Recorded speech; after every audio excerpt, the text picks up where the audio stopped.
Welcome to Let's Talk Spokane, where host Ryan McNeese seeks out and discusses the latest on a variety of hot local topics. Now, here's your host, Ryan McNeese.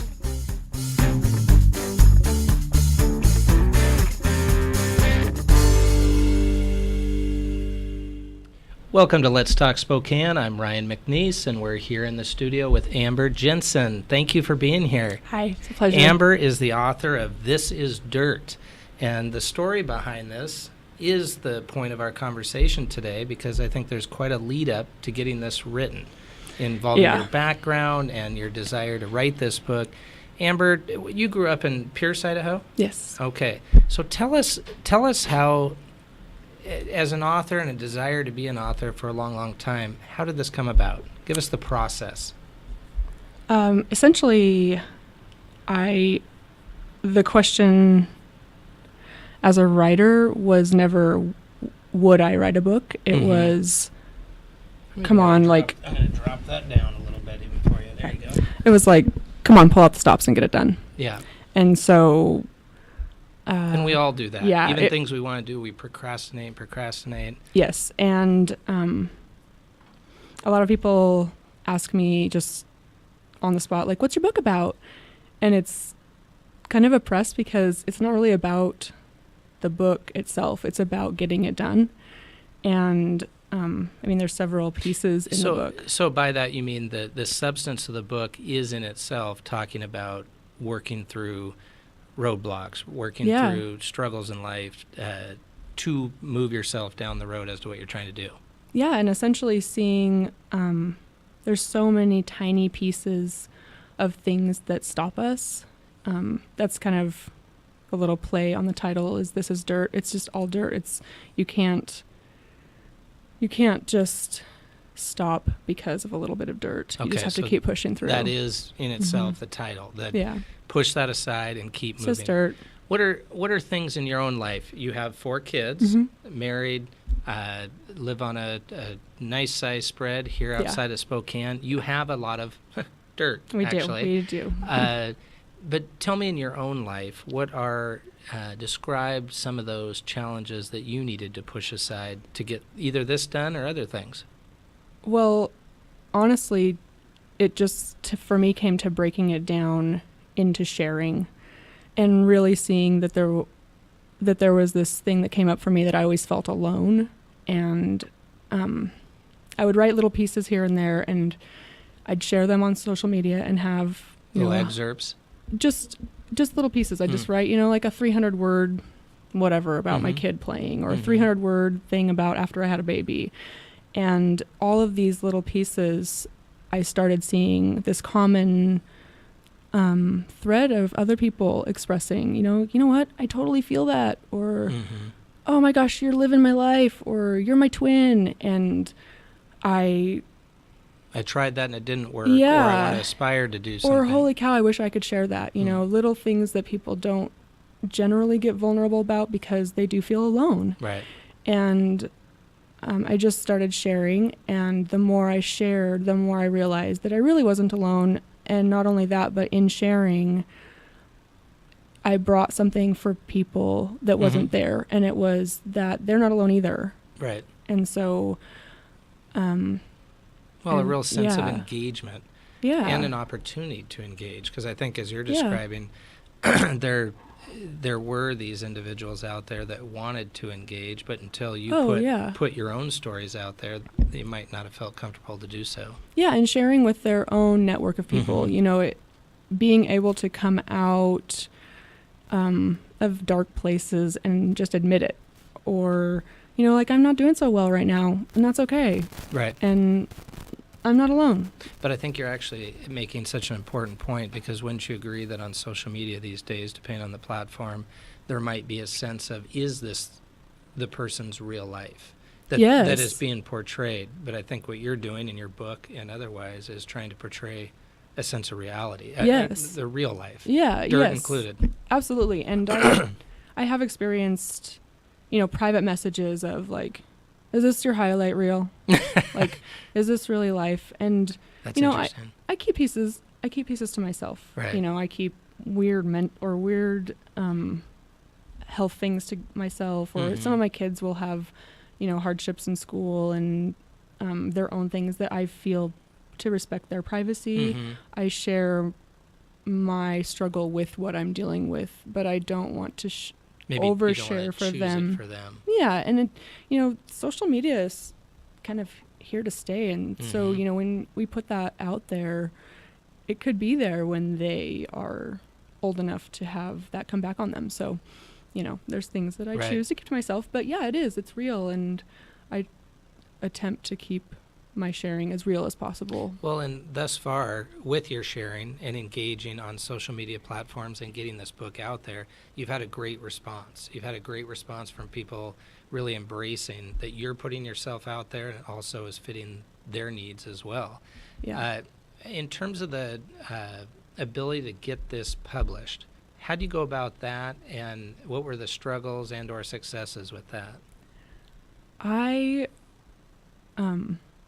don't want to say that there's this universe that puts things in your place to get you through things, but I really do think that things happen at certain times to either have you solve a mystery for yourself. So sure seems that way sometimes. Yeah, at the time, last year, I was working for Rainmaker Creative here in town, and they had a client, Rainmaker.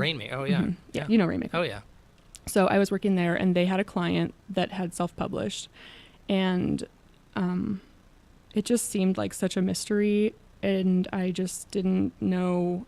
I was copywriting and doing stuff there, and things started getting shuffled onto my plate, and I didn't know what the heck I was doing, looking at researching things to do anything with self-publishing. And so when it came time to figure out why this wasn't working or what was going on with this, it just fell to, for me to figure it out. And so I was blessed with the opportunity and the patience from someone else to allow me the time to solve a mystery. And I knew that I had to do it right, and I had to do it well. And for myself, I wouldn't have given myself that grace. So harder on yourself. I would have quit, or, oh gosh, this is really hard, and it's fine, I'll just do whatever. I don't have time for this. Kids' issues are more important. Oh, and it takes this and it takes that, and there's money, and well, I think as you're describing again, it's the excuses. Yeah, it's the dirt that you need to push aside. And so in watching that process, and I wasn't pivotal in the whole process. Most of it was already moving by the time I started working there. But you had hands on.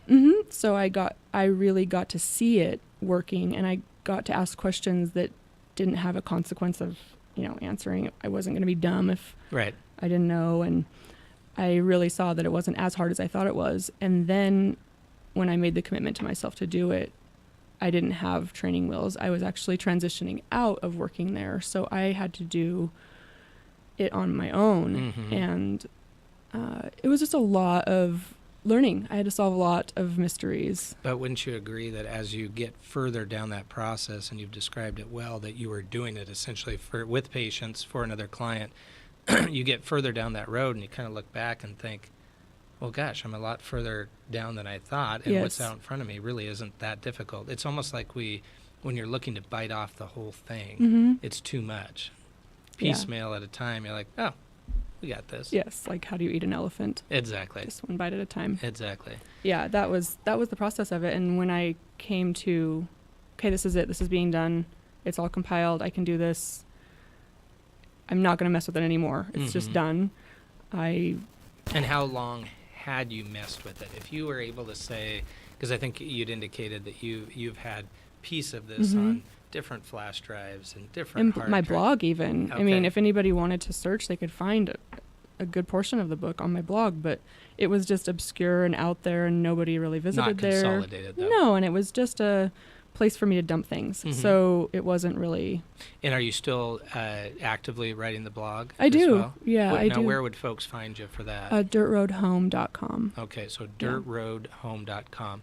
And before we forget to do that piece, where is the best place to find This Is Dirt? The best place to find This Is Dirt and look at that. is on Amazon.com.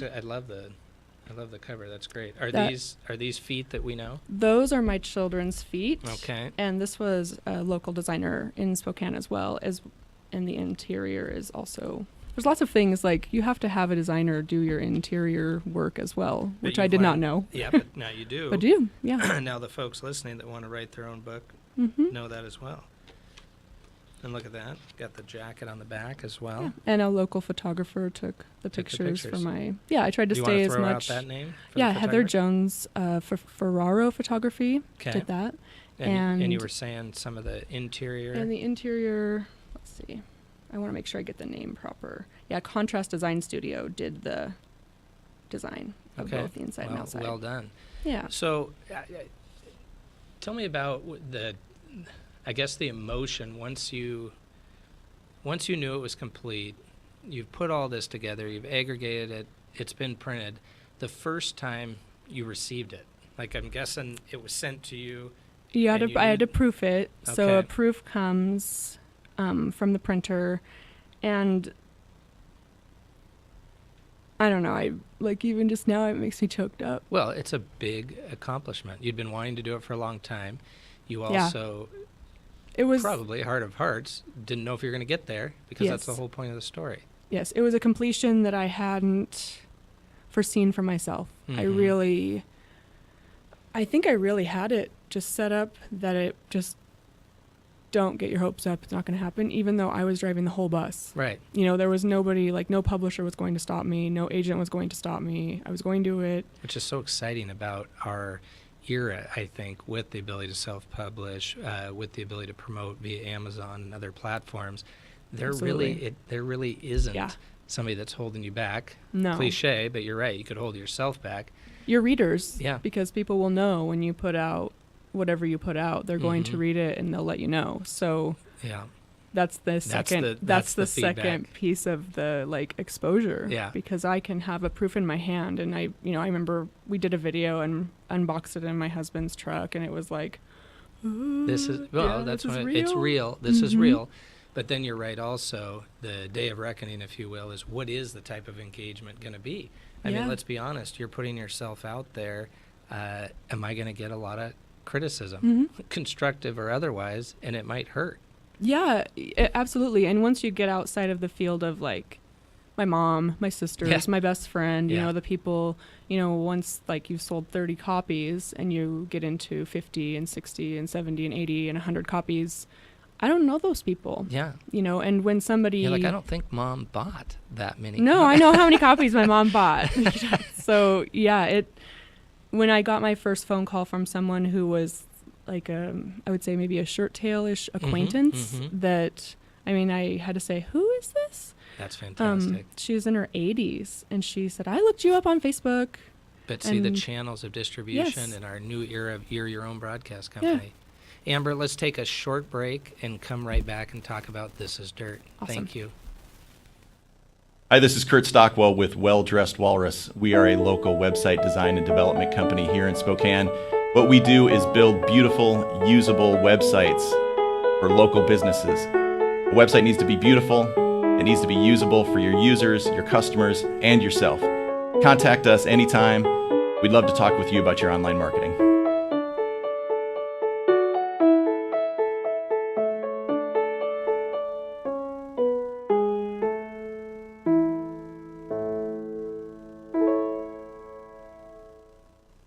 The economy is getting stronger. Banks are lending again, and interest rates are at historic lows. Now is a great time to buy your dream home.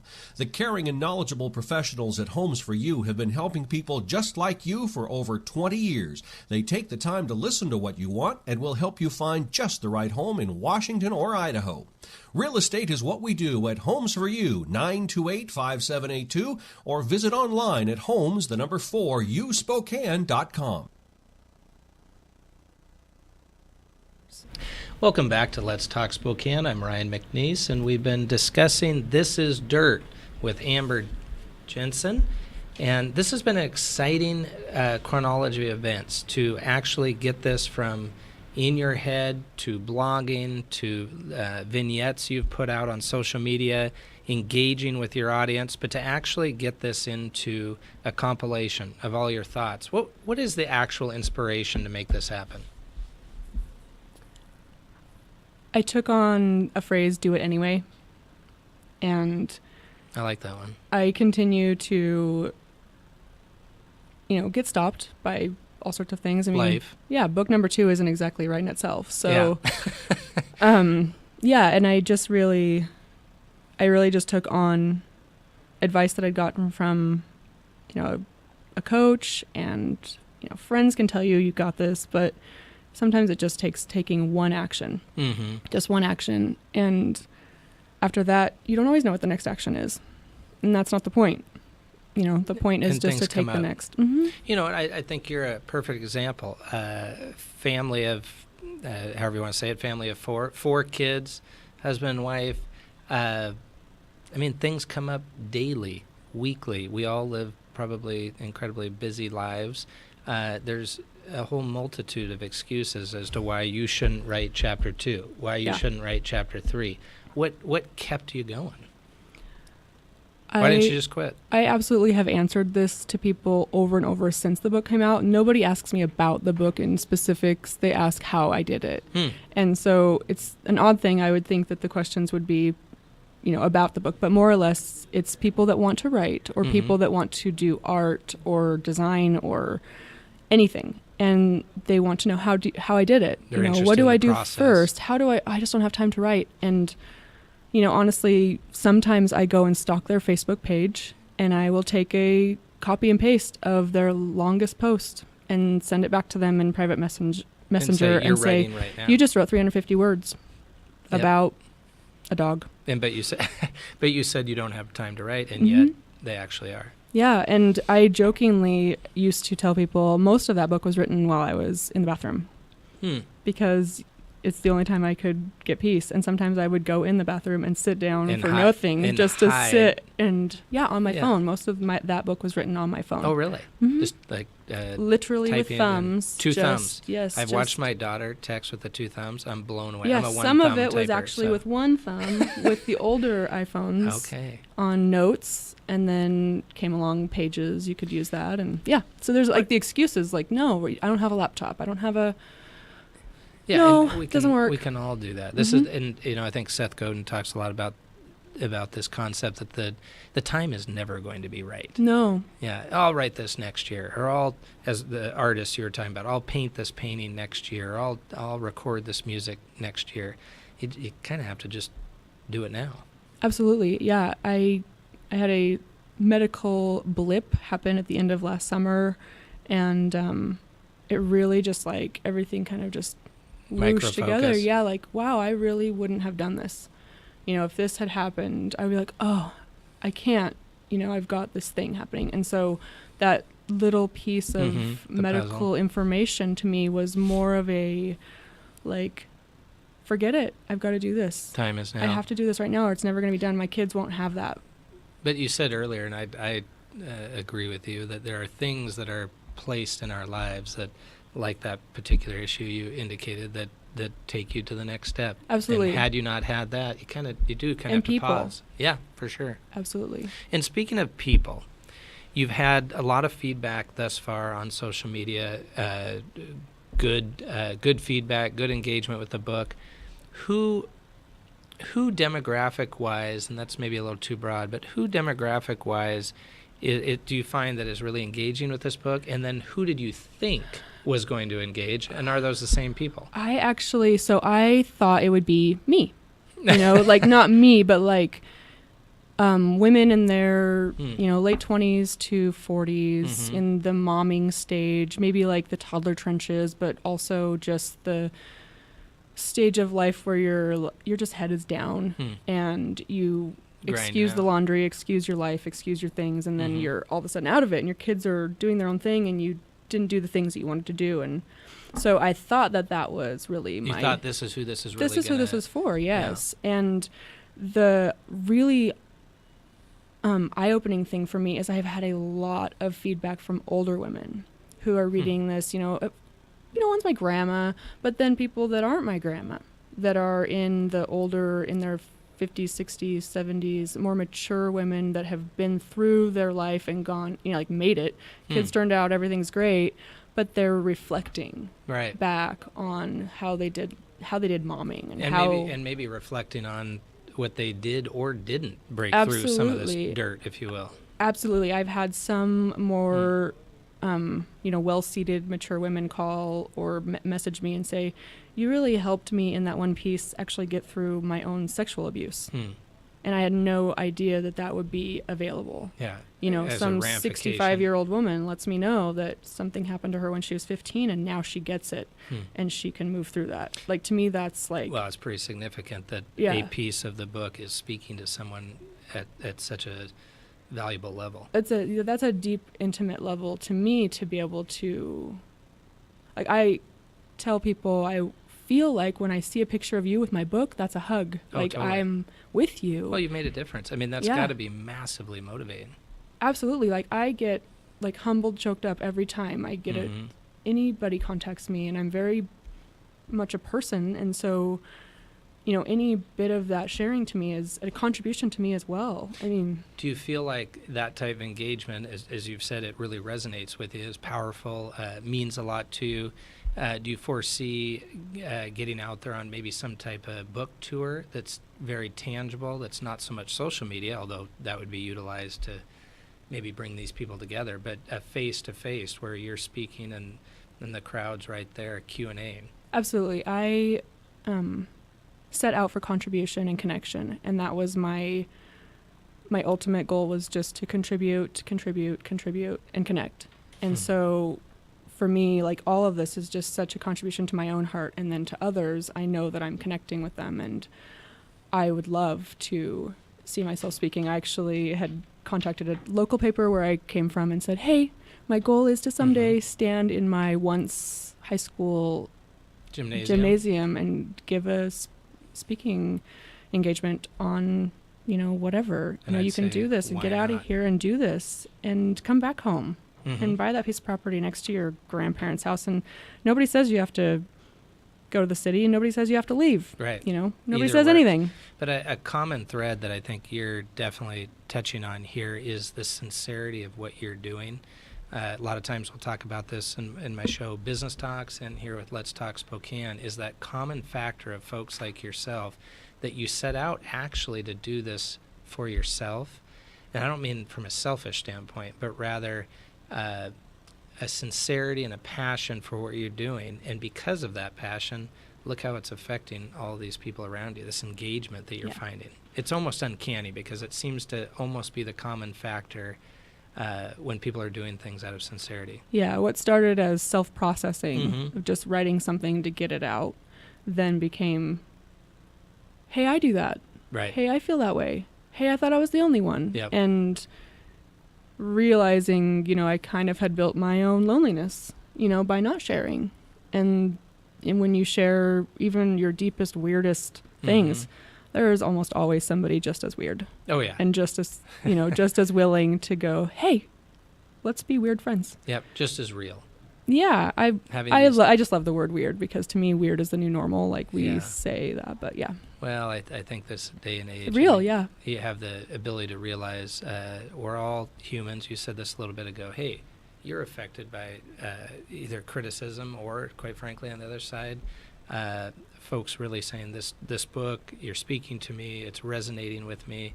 You're affected by that. Real emotions, real people interacting. Yeah, absolutely.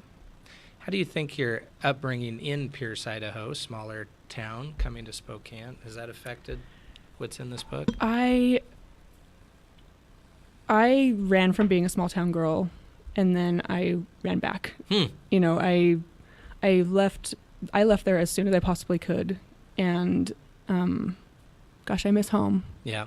And I feel like small towns have this ability to hold you and really like support you in ways you just don't even imagine until you're older, and you can look back and see, gosh, they were really that whole community had me.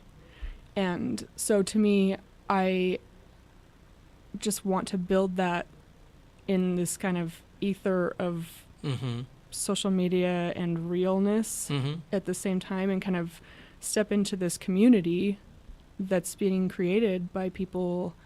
Some people don't have to share, some people do, and some people just read and some people don't. And we've all just kind of got our arms around each other, and that's just the connection for me, is feeling at home. Well, the beauty of social media, everything always cuts both ways, right? But the ability to not necessarily, for some people, not necessarily having to leave a small town, if we're going to use that symbolism, because they might be able to live and or engage through other folks like yourself that have left. And kind of the cliche is sometimes you have to leave to be able to come back. Yeah. You wouldn't have the perspective of the small town or the true nature of why a small town, as you said, really envelops you if you hadn't gone away. Yeah, that's and where you get that true perspective, I think. Yeah, and it's not like I miss the geography of where I'm from. Right. You know, I do. No, There's it's the mountains, feeling. it's gorgeous, but the feeling of people really, like, every story you tell, you have to say the person's name, and nobody in the room knows but one, but everybody still says, you know, well, John was doing this, and to me that's, I don't know, I guess the original tagging. Yeah. Where you, Isn't that where funny, you the just... original tagging. In terms of family dynamics and the time that goes into this, again, 4 kids and a spouse as well, was the family supportive in you really making this happen for yourself? My kids were not, no. I mean, but they have no idea. Come You play know, with me. yeah, they live in a self world right now, and so I really had to be in communication with them. Thus the hiding in the bathroom. Yeah, and I would say, like, I am taking 15 minutes. Yeah, I used to set timers. I'm taking 15 minutes to write, and it would be maybe, you know, 50 to 100 words, and that was that. But I got 50 to 100 words more than I did yesterday. Yeah. And my husband, bless him, was probably more supportive than I was. I mean, he was... You need to do this. Supportive to almost the, you know, pushing, like, what the heck, man? You know? What the heck? Yeah, what's holding you back? Yeah, why are you not seeing yourself the way I see you? So I actually got a lot from that in how I view others as well, because you never really see yourself through the eyes of other people. So in putting everything out there, I got that it doesn't really matter the interpretation. People are going to see how they're going to see you. Well, so. and again, what you've done a good job of explaining is, if you sincerely do it out of passion for yourself, and you've done right by yourself in this book, it's resonating with people. Yeah. You've done it for the right reasons. Thank you so much, Amber, for joining us. This is Dirt, Amber Jensen. Amazon? It's available on Amazon, just on Amazon right now. Okay, just on Amazon, but easy enough to check it out. I do suggest that you do. I think you put your heart and soul into this. Thank you so much for being here. I'd love to have you come back as the book starts to really resonate and distribute out there. I think you're going to have so much engagement. I'd love to hear more about kind of the communities, if you will, that you're going to create by this book reaching the public. Thank you, Amber. Appreciate it. Thank you so much. Thanks.